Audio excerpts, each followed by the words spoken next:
Il y a de l'action en ce jeudi dans les locaux de la Fondation du Centre Jeunesse de l'Estrie. Il y a 25 bénévoles qui préparent des sacs d'école pour les jeunes qui sont sous la responsabilité de la DPJ. Bon, bien, Coralie, on va prendre deux bâtons de colle, s'il te plaît. L'exoire avec réservoir, c'est juste ici. On a des listes d'effets scolaires et on doit s'assurer de fournir tout ce qui est nécessaire là, pour que les enfants puissent débuter l'école avec tout le matériel dont ils ont besoin. OK, on va aller voir. Nous, on fait des sacs complets de A à Z. Tous les articles qui sont sur la liste, l'enfant va l'avoir. Si jamais il y a des éléments manquants, on va même aller les acheter. Ce sont les intervenants qui viennent en aide aux jeunes sous la responsabilité de la DPJ qui soumettent des demandes. Et l'an dernier, ils avaient soumis environ 260 demandes à pareille date. Cette année, c'est près de 400 demandes qui ont été soumises. Donc, c'est signe que l'initiative fonctionne, est utile et se fait connaître. Un des enjeux pour les jeunes qui sont suivis par la DPJ, c'est beaucoup la persévérance scolaire.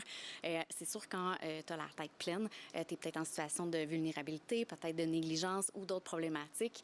Quand on arrive à l'école, d'essayer de se concentrer et de poursuivre à l'école, c'est déjà un défi en soi. Donc, d'avoir tous ces articles-là, c'est sûr que ça les aide. Pourquoi vous vous impliquez aujourd'hui?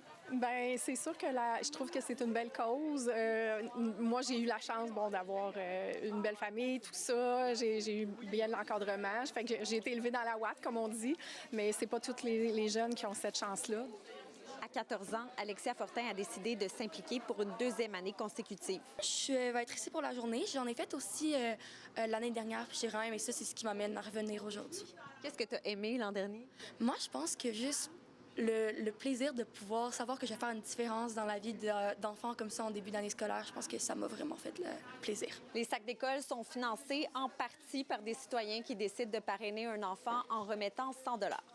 Bien, c'est certain qu'on anticipe qu'à chaque année, ça va augmenter. Donc, tous les collaborateurs, tous les partenaires qui ont de l'intérêt à se joindre à nous, c'est sûr qu'ils sont les bienvenus parce que ça fait vraiment la différence dans la vie de ces enfants-là. Des jeunes qui s'exprimaient comme si c'était un cadeau de Noël, puis on parle juste de Cahiers Canada puis des effaces, mais des jeunes qui étaient expressifs puis qui criaient « Venez voir! » Puis j'ai des Cahiers Canada.